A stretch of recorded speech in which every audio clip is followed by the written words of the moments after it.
Salgo de casa y dejo todo atrás. Estoy dispuesto a todo con el Señor. Hoy le obedezco porque es Dios amor. Soy peregrino siguiendo a José. Confío en Dios sin importar el camino. Sé que hay un plan de amor para mí, que al final me salvará de Egipto. Este es mi credo, credo, credo. Grita que Dios es la razón de mi fe. Este es mi credo, credo, credo. Soy peregrino porque voy junto a Él. Voy caminando con la iglesia. Nubes de fieles van hacia Él. Testigos de amor cuentan con su vida esta historia hasta la eternidad.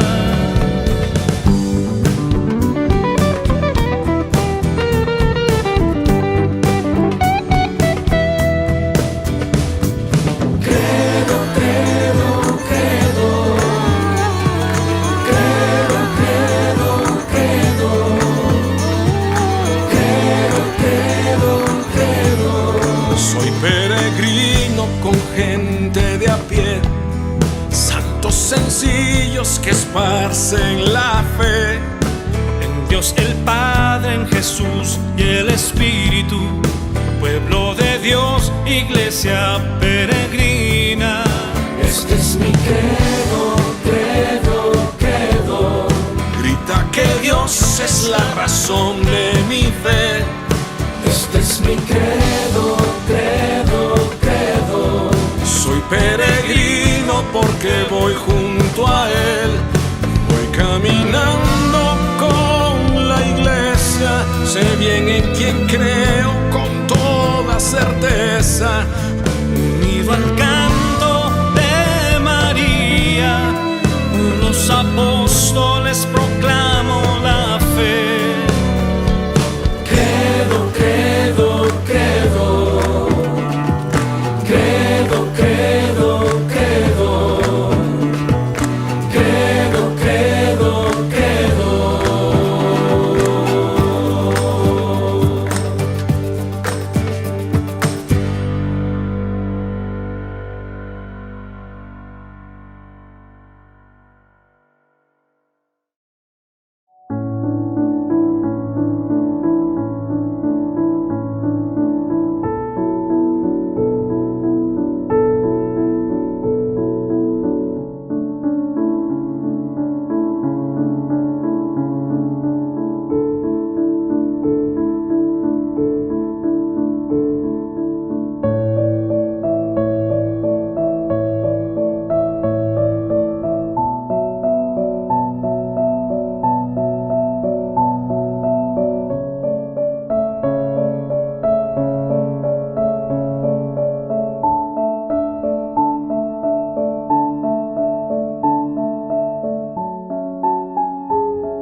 Mis queridos peregrinos, buenos días, espero que estén muy bien.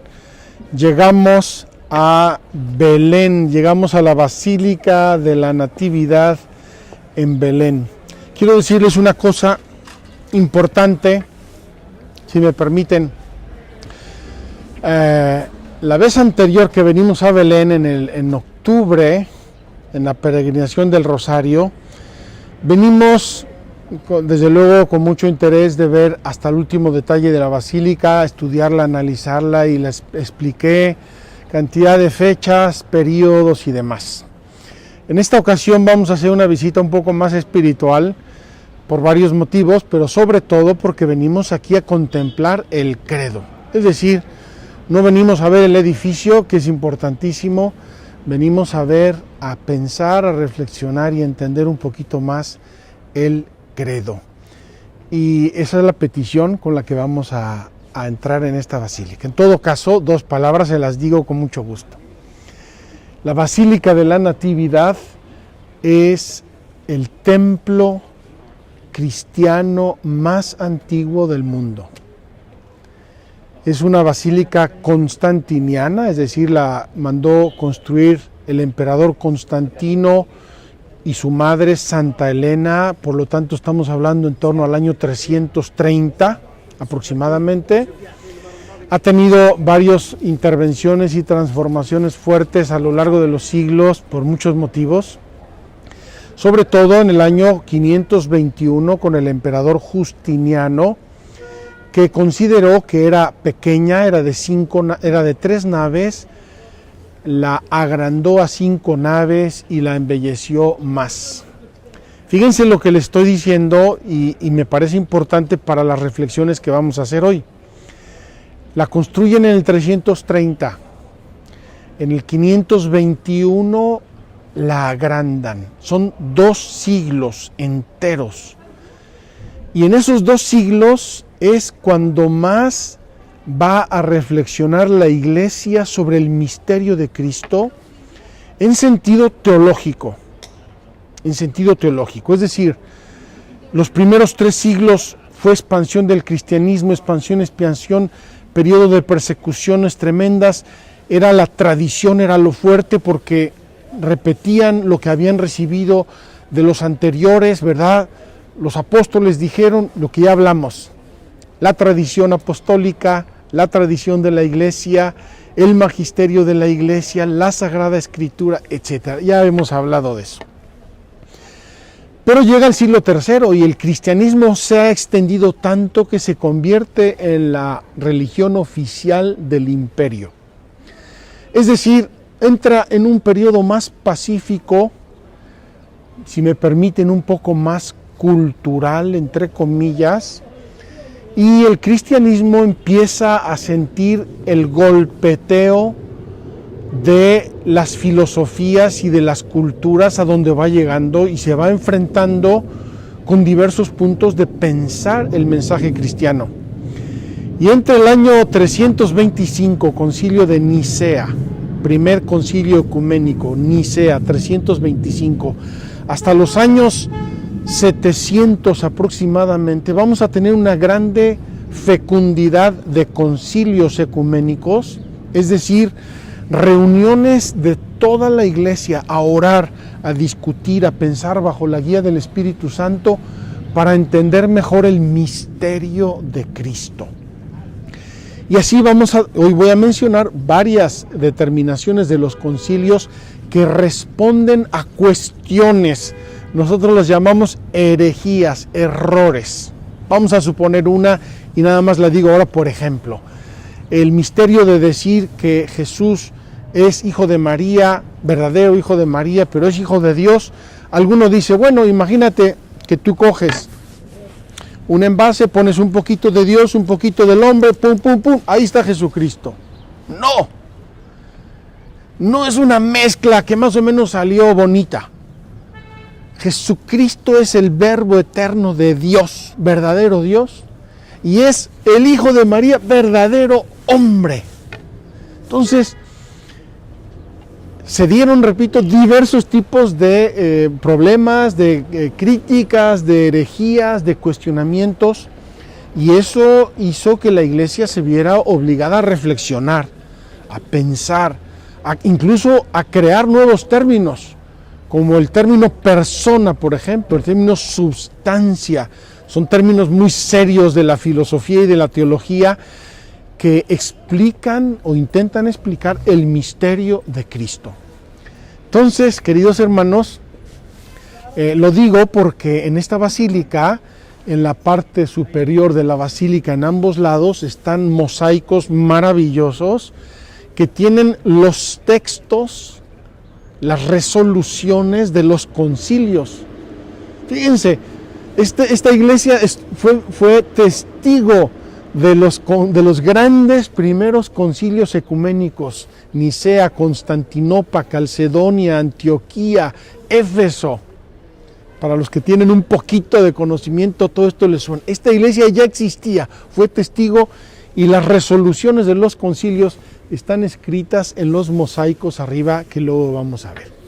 Bien, una interpretación espiritual de la entrada de la basílica. Esa puertecita la hicieron para que no entraran los musulmanes con camellos y caballos, pero se le ha dado una interpretación espiritual y que me parece importante y hermosa.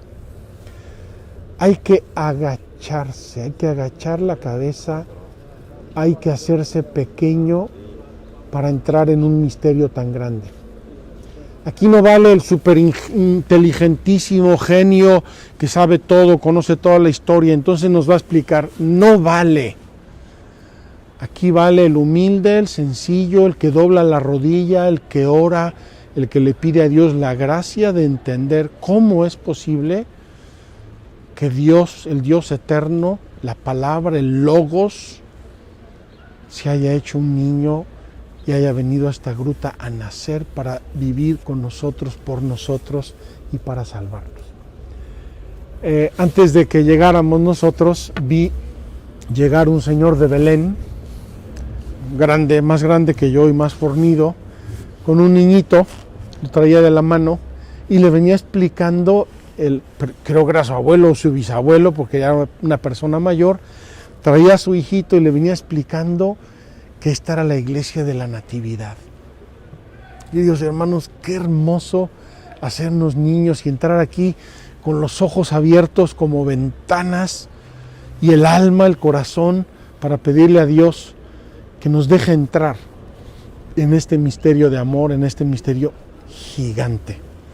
Vamos a entrar también nosotros, vamos a hacer inmediatamente nuestra catequesis a la entrada de la basílica, con la grande basílica de la Natividad por detrás, y luego vamos a hacer un recorrido un poco breve para ir a adorar la estrella, el lugar donde, no adorar la estrella, para ir a venerar la estrella donde nació Jesucristo, el Hijo de Dios, y espero que vengan conmigo, vengan con su corazón de niños, para que también ustedes adoren al niño Jesús.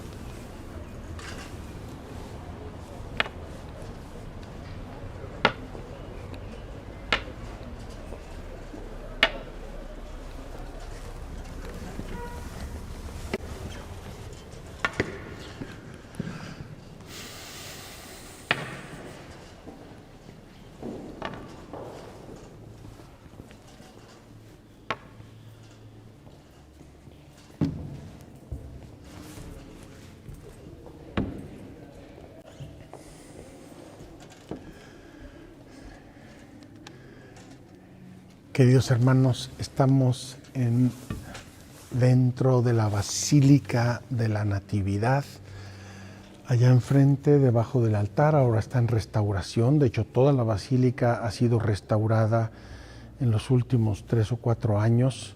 Un trabajo gigante, costosísimo y muy especializado.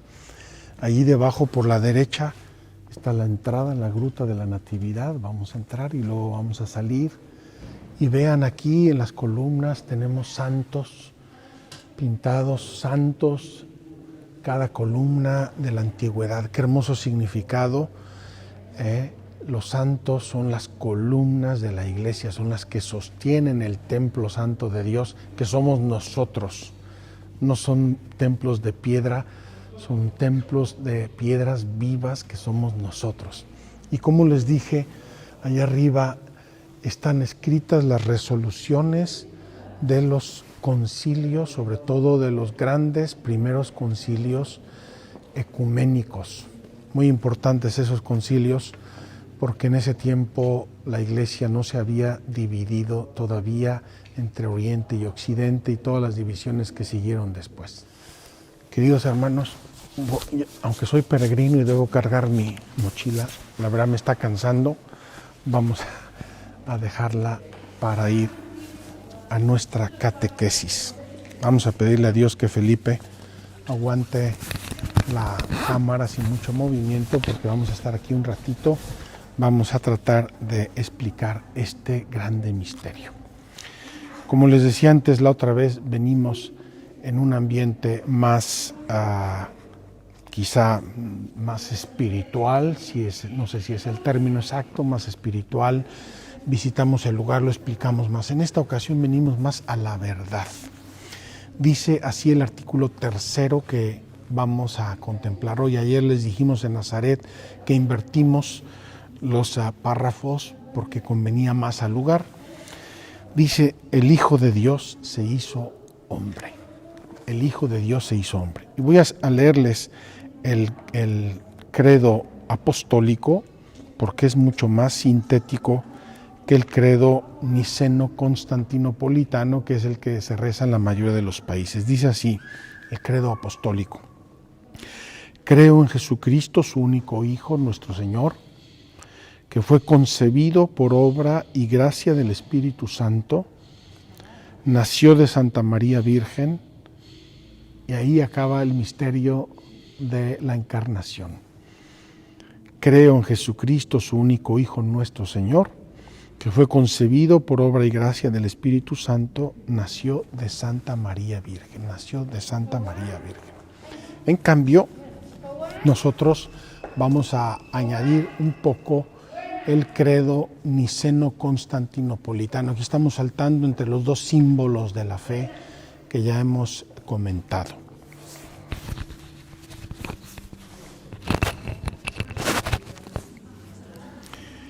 Dice así el credo: por nosotros los hombres y por nuestra salvación bajó del cielo. Entonces nos está dando primero la razón. ¿Por qué el Verbo eterno de Dios se hizo hombre? Primero, por nosotros. No existe otra razón. Por nosotros los hombres y por nuestra salvación, salvación del pecado, de la muerte, etcétera, etcétera, todo lo que ya dijimos a propósito de la caída. Bajó del cielo, primera cosa. Esto lo va a repetir luego San Pablo en los Filipenses. Dejó su categoría de Dios y se hizo esclavo, se hizo un hombre. Bajó del cielo. Y por obra del Espíritu Santo, es decir, por acción total y absoluta de Dios, se encarnó de María la Virgen, y se hizo hombre.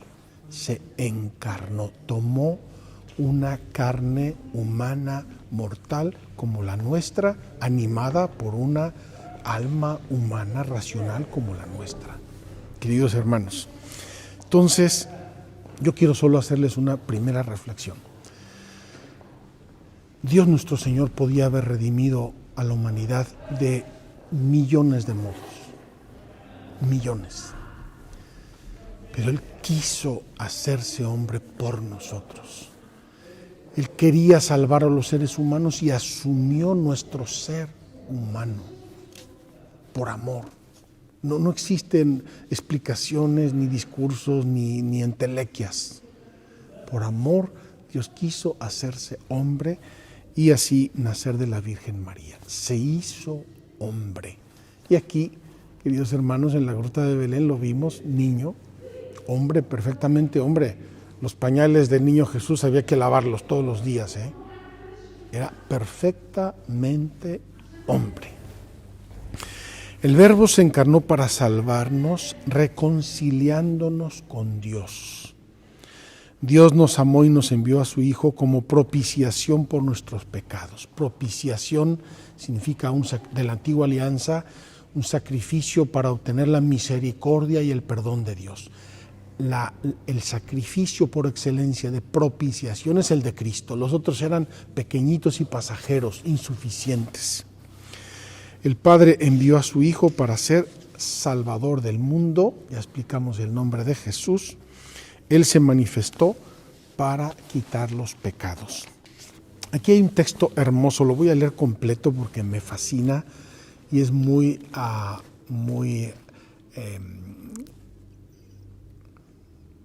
explícito.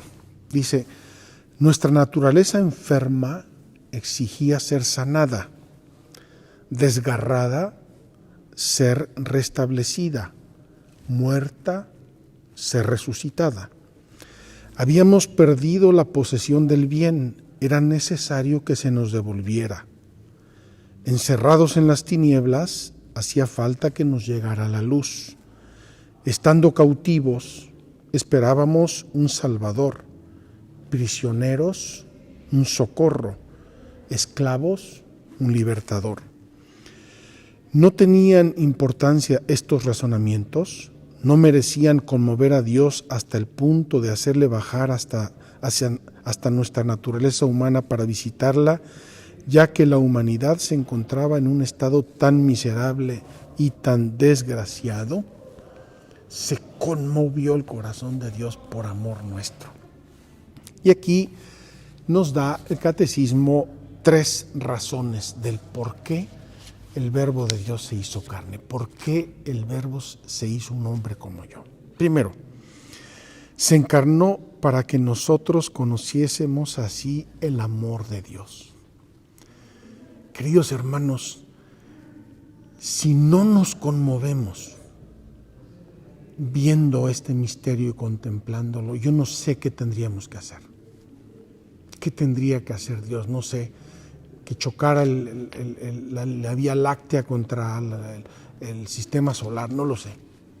Dios hecho hombre por amor nuestro. Tanto amó Dios al mundo que dio a su único Hijo para que todo el que cree en Él se salve. Segunda razón, el Verbo se encarnó para ser nuestro modelo. Y Jesús lo dirá muchas veces, y los apóstoles lo dirán muchas veces. Jesús es la encarnación de las bienaventuranzas. Jesús va a vivir la ley hasta la última coma. Por lo tanto, nos está enseñando cómo quiere Dios que vivamos y nos lo va a decir. Aprended de mí, que soy manso y humilde de corazón. Darnos ejemplo de vida. Tercero, el Verbo se encarnó para hacernos partícipes de su naturaleza humana. Queridos hermanos, nos hizo hijos de Dios a nosotros. Por eso, en la Sagrada Escritura y en la liturgia aclamamos a Jesucristo como el primogénito, es decir, el primero de muchos hermanos. ¿De cuántos? De todos nosotros. Quiero comentarles que en la misa, cuando el sacerdote mezcla en el vino una gotita de agua, es el significado de que Dios es el vino y nuestra humanidad es una gotita de agua que se funde, se mezcla con el vino. Y el sacerdote dice una oración maravillosa. Peruius aquae et vini mysterium, eius efficiamur divinitatis consortes, qui humanitatis nostre fieri dignatus es particeps. Decimos así: por la mezcla de esta agua y este vino, te pedimos, Señor, poder participar de la divinidad de aquel que se dignó participar de nuestra humanidad. Fíjense, al preparar las ofrendas estamos poniendo sobre el altar el misterio de la encarnación, que no solamente es que Dios bajó, se hizo hombre y nació en Belén, sino que a nosotros nos admitió en su propia divinidad. Segundo, la encarnación. ¿Por qué? Ya vemos el por qué. ¿Por qué Dios se hizo hombre? Segundo, la encarnación. Y la Iglesia llama encarnación, vamos a dar la definición, al hecho de que el Hijo de Dios haya asumido una naturaleza humana para llevar a cabo por ella nuestra salvación. Queridos hermanos, este es el misterio de la encarnación, el hecho de que el Hijo eterno de Dios se haya haya asumido una naturaleza humana, es decir, se haya hecho hombre, perfecta y verdaderamente hombre, para a través de esa naturaleza humana llevar a cabo la obra de nuestra salvación. Y aquí me recuerdo a San Ignacio de Loyola, que al contemplar este misterio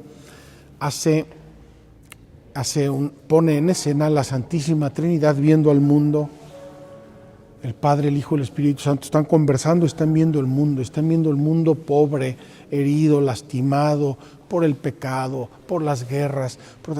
Y en esa contemplación delibera la Santísima Trinidad con mucho amor infinito, vamos a salvarlo, y entonces deciden que venga el Hijo y que se haga hombre. Es un modo como San Ignacio de Loyola contempla este grande misterio, pero tiene mucho de razón, es una decisión amorosísima de Dios.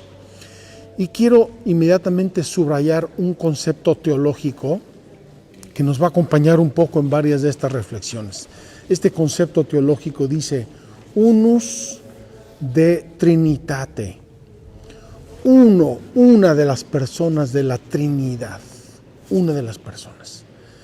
Seguramente el designio y el amor y la decisión fue de la Trinidad, de nuestro Dios, Padre, Hijo y Espíritu Santo, pero unus de Trinitate, uno de ellos, el Hijo, se encarnó y se hizo hombre. Así nos dice la Sagrada Escritura: tened entre vosotros, es la carta a los Filipenses, tened entre vosotros los mismos sentimientos que tuvo Cristo Jesús. Y aquí San Pablo cita unas frases que ya circulaban entre los primeros cristianos como una primera expresión del credo. Cristo, el cual, siendo de condición divina, no retuvo ávidamente el ser igual a Dios, sino que se despojó de sí mismo, tomando condición de siervo, haciéndose semejante a los hombres y apareciendo en su porte como hombre. Y se humilló a sí mismo, obedeciendo hasta la muerte y muerte de cruz. Queridos hermanos, este himno que repite San Pablo a los filipenses circulaba ya entre los primeros cristianos casi como el primer núcleo del credo sobre la persona de Jesucristo. Estas expresiones tendríamos que grabarlas en nuestras casas, en el frontispicio de nuestras casas, junto con nuestro credo. La fe en la verdadera encarnación del Hijo de Dios es el signo distintivo de la fe cristiana.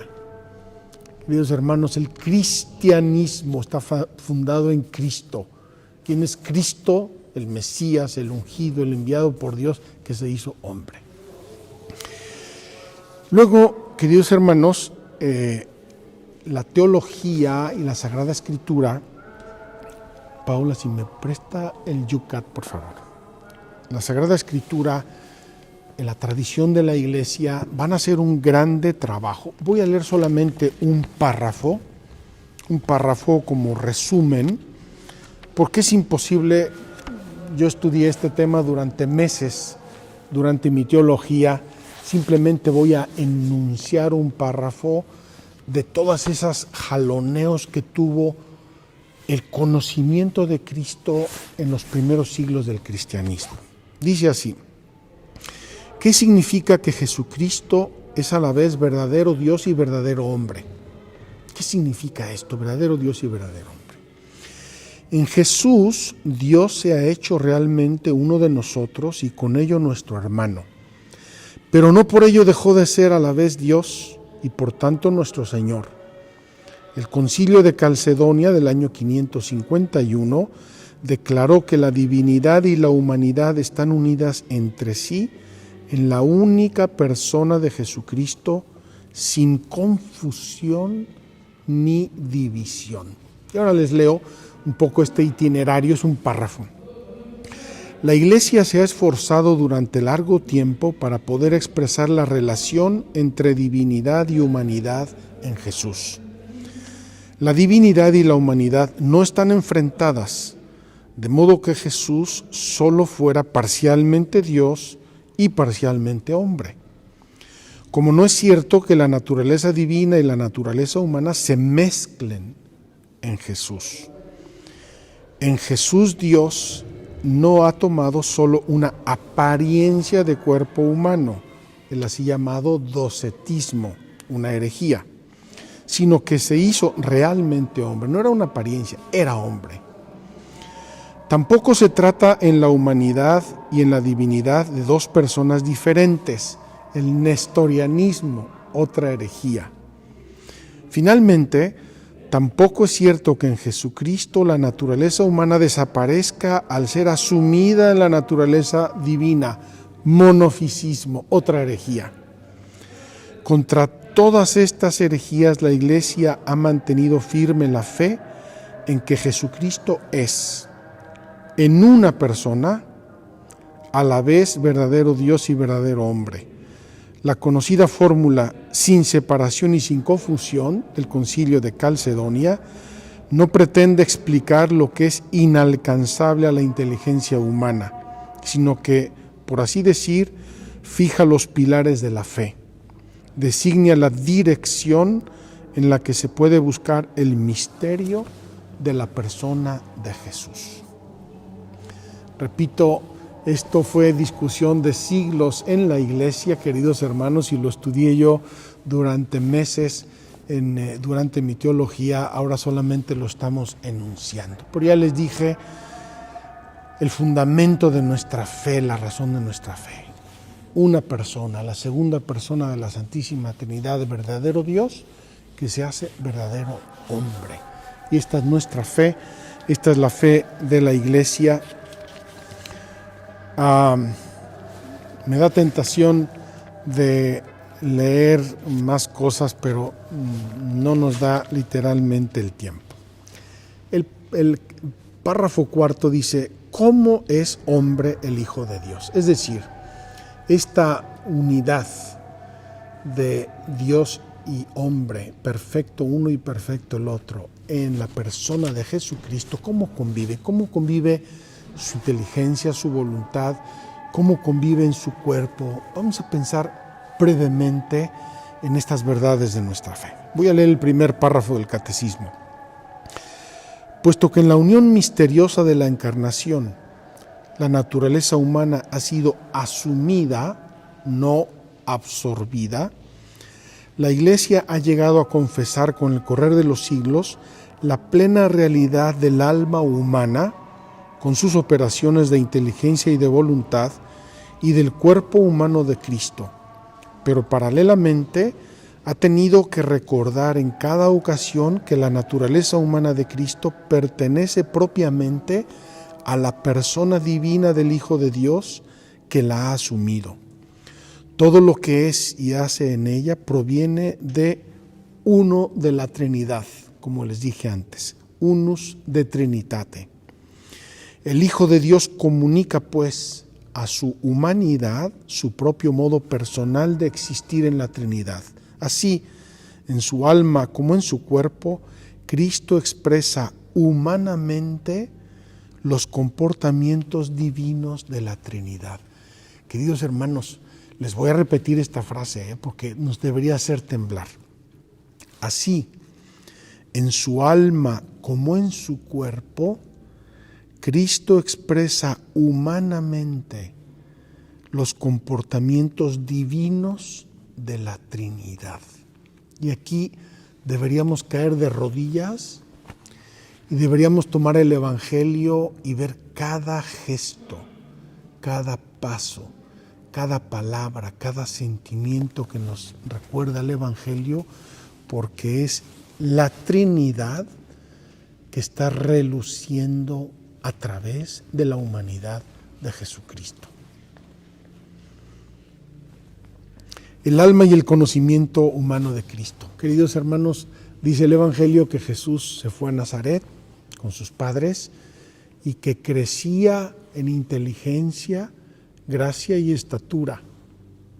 Crecía, es decir, Jesús se sometió humanamente al proceso del conocimiento, del aprendizaje, fue a clases como todos los niños de Nazaret, iba a la Bet Bet Midrash, a la escuela de la sinagoga, y aprendía y le explicaron muchas cosas, y San José y la Virgen le habrán explicado y enseñado muchas cosas, y cuando se pierde en el templo, dice el Evangelio, lo encontraron en medio de los doctores preguntándoles, es decir, estaba aprendiendo de los doctores.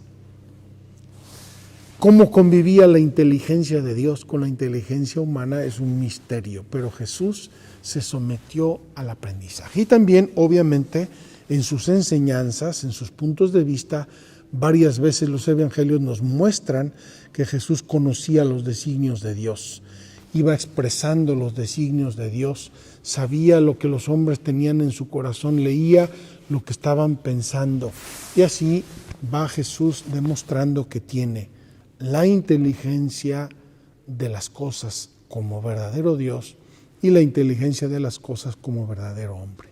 En resumen, las gentes dirán en diversas ocasiones del Evangelio: nunca nadie nos ha hablado así. Nunca nadie nos ha hablado así. Nunca nadie ha explicado los misterios, las leyes de Dios, los mandamientos de Dios en un modo tan simple y tan sencillo. Los puede entender el último, más humilde persona de las selvas, de donde sea, hasta el más inteligente de la humanidad y el más estudiado. Todos podemos entender con claridad, con nitidez, con inmediateza los misterios de Dios a través de las enseñanzas de Jesucristo. La naturaleza humana, en cuanto que estaba unida al Verbo, conocía todas las cosas, incluso las divinas, y manifestaba en sí todo lo que conviene de Dios. Lo que en algún momento reconoce ignorar en algún campo Jesús, porque le preguntan y dice: esto yo no lo sé, solamente lo sabe mi Padre, declara en otro lugar que no tenía la misión, el mandato de su Padre de revelarlo. En el capítulo 15 de San Juan, 15, 16, 17, que es donde Jesús nos revela más su intimidad y nos habla más de sus relaciones con el Padre y de su persona divina, dice: yo solamente les he enseñado lo que recibí de mi Padre. Tal como el Padre me pidió, así he hablado y esto es lo que he hecho. No creáis a mí, creed las obras que hago, porque mi Padre me mandó a hacerlas. Queridos hermanos, la humanidad de Cristo es la transparencia de la Trinidad.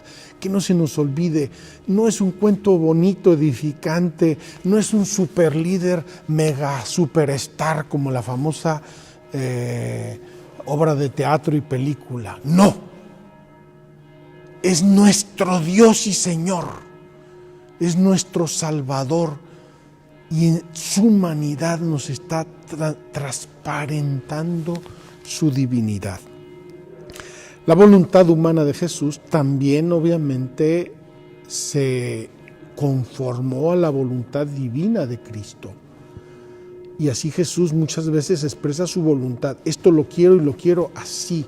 Y ahora voy a hacer esto porque es mi voluntad.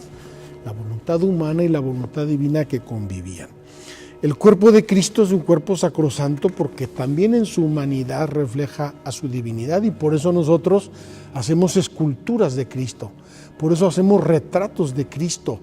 Y incluso en el periodo iconoclasta, cuando quemaron todas las imágenes y dañaron todas las imágenes de todos los frescos y mosaicos y de todo, era una herejía iconoclasta, porque nosotros cuando veneramos una imagen, no veneramos la imagen, sino la persona representada en la imagen. Queridos hermanos, si yo tengo una foto de mi mamá, a quien quise muchísimo y la sigo queriendo muchísimo, y le doy un beso a su fotografía, no estoy besando un pedazo de papel. Estoy expresando que quiero besar a mi madre. Y eso es lo que nosotros hacemos cada vez que veneramos las imágenes santas. Y en esto termino, queridos hermanos, el corazón de Jesús. El corazón de Jesús expresa el amor de Dios, y por eso en los últimos tiempos se ha expresado tanto este modo humano, el corazón de Cristo, el sagrado corazón de Jesús, el modo humano de conocer el amor de Dios. Está empezando la procesión de los franciscanos y vamos a ver si podemos seguirla para entrar a la gruta con ellos. Vengan con nosotros.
Salvatore mundi, sicut divina nove generationes es autor, ita de immortalitates edis elargitor, qui vivis et reinas in saecula saeculorum. Amen. Pater noster, qui es in celis, sanctificetur nomen tuum, adveniat regnum tuum, fiat voluntas tua, sicut in cielo et in terra. Panem nostrum quotidianum da nobis hodie, et dimitte nobis debita nostra, sicut et nos dimittimus debitoribus nostris, et ne nos inducas in tentationem, sed libera nos a malo. Amen. Ave Maria, Gratia plena Dominus tecum, benedicta tui mulieribus, et benedictus fructus ventris tui, Iesus. Santa Maria, Mater Dei, ora pro nobis peccatoribus, nunc et in hora mortis nostre. Amen. gloria Patri et Filio et Spiritus Sanctus. Sicut erat in principio et nunc et semper, et in saecula saeculorum. Amen. Quando vegli ergo sacri, Plenitudo temporis, nixus est abace Patris, natus orbis condito, atque ventre virginali, carne factus prodigi. Vagit infans inter harcta, conditus presepit. Queridos hermanos, se está incensando en este momento el pesebre, la gruta del pesebre en la gruta de la Natividad. Et pedes manusque crura, stricta pingit fascia. Equa patri filioque, Ficlito paraclito. Ahora está incensando el altar de la adoración de los magos dentro de la misma gruta. Cuius alma nostre demit, atque servat gratia. Amen.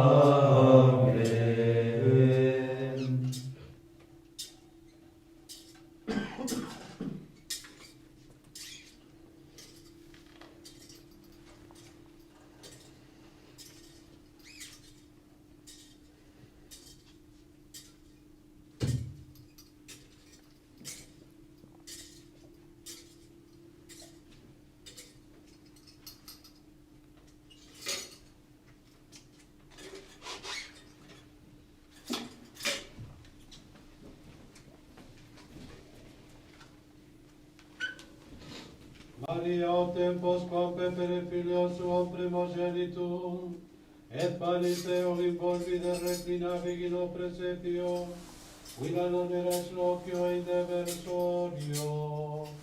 Consideravi opera tua et expavi. In medio dorm animalium. Oremus, Domine Iesu Christe, quod informando corda nostra paupere lumines inter animalia, in o presepio apparere dignatus est.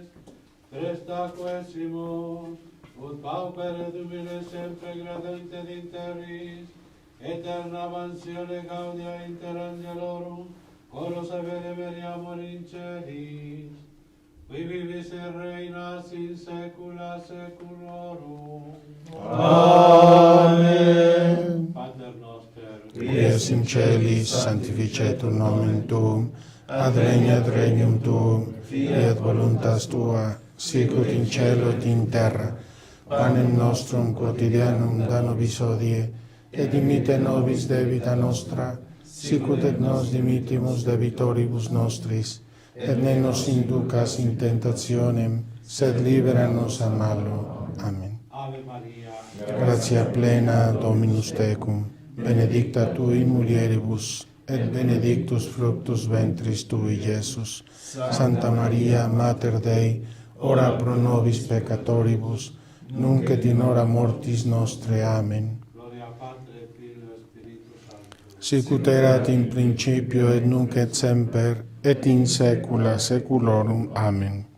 Adeste fideles, Leti triumphantes, venite, venite, in Betlem. Natum videte, regem angelorum, venite adoremus, venite adoremus, venite adoremus Dominum. Intrantes maecat vadunt puderum puerum Maria Mater eius, et procedentes adoraverum eum et apertites avis suis, obtulerum et munera orem et tu et mirtam. reges Tarsis et insulae hic munera offerent. Reges Arabum et Sabbathum aducem. Oremus, Deus qui noc parvo terne foramine, unigenitum tuum gentibus et tela dulce revelasti, concede propizio, usque lasque fide coniovimus, usque ad contemplanda especientura celsitudes perducamur, per Christum Domino nostro. Amen. Pater noster, Qui es in celis sanctificetur nomen tuum, adveniat regnum tuum, fiat voluntas tua, sicut in cielo et in terra. Panem nostrum quotidianum da nobis hodie, et dimitte nobis debita nostra, sicut et nos dimittimus debitoribus nostris, et ne nos inducas in tentationem, sed libera nos a malo. Amen. Ave Maria, Gratia plena Dominus tecum, benedicta tui mulieribus, et benedictus fructus ventris tui, Iesus. Santa Maria, Mater Dei, ora pro nobis peccatoribus, nunc et in hora mortis nostre. Amen. gloria Patri et Filio Spiritus Sancti. Sic erat in principio, Et nunc et semper, et in saecula saeculorum. Amen.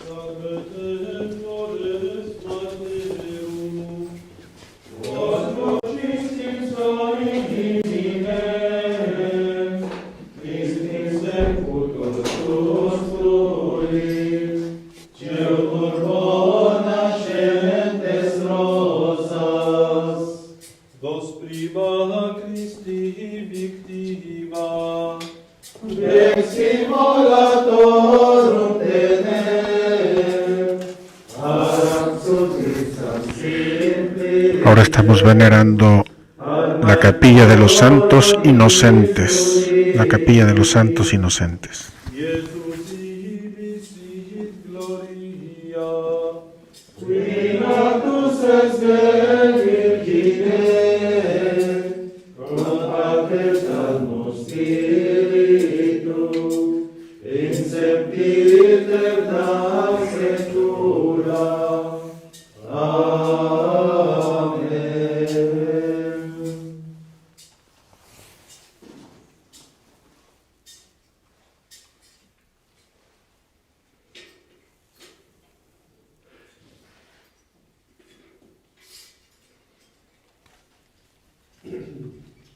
Erodes vides queritus est damahi, iratus est avademite accide omnes pueros, qui aderen vedere in omnibus fidibus eius, abi matre dicta secundum tecum, queque sirena magis.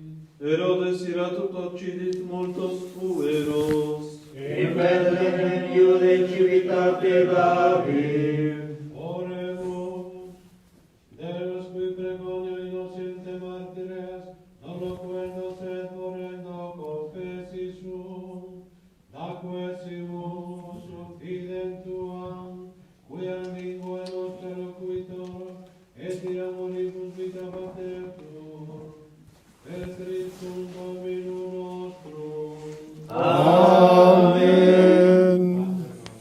Qui es in celis sanctificetur nomen tuum, Adveniat regnum tuum, fiat voluntas tua, sicut in cielo et in terra. Panem nostrum quotidianum da nobis hodie, et dimitte nobis debita nostra, sicut et nos dimittimus debitoribus nostris, et ne nos inducas in tentationem, sed libera nos a malo. Ave Maria, Gratia plena Dominus tecum, benedicta tui mulieribus, et benedictus fructus ventris tui, Iesus. Sancta Maria, Mater Dei, ora pro nobis peccatoribus, Nunc et in hora mortis nostre. Amen. gloria Patri et Filio Spiritus Sancti. Sicut erat in principio, et nunc et semper, et in saecula saeculorum. Amen. Dominus vobiscum, Et cum spiritu tuo. Benedica vos omnipotentem, bendición. Pater et Filio et Spiritus Sancto. Amén. Ite in pace. Deo gracias. Queridos peregrinos, todavía estoy sorprendido de la providencia de Dios que nos regaló exactamente el poder entrar aquí con ustedes hoy con la procesión de los franciscanos. Vamos a hacer una visita muy breve porque el tiempo se nos ha ido, les vamos a dejar tiempo de meditación, pero quiero encender nuestra vela de peregrinos y poner nuestro báculo aquí delante de la gruta con todos y cada uno de ustedes para que adoremos juntos el misterio del nacimiento de Jesús.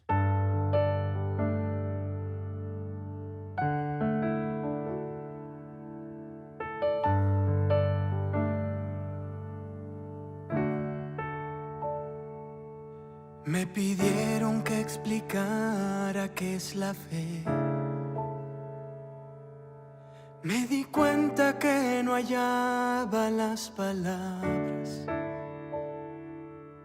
y tratando de encontrarlas lo dudé. ¿Qué es la fe? Es creer que hay algo más que nuestra vida. La confianza de saberme acompañar. Entender que por amor yo fui creado.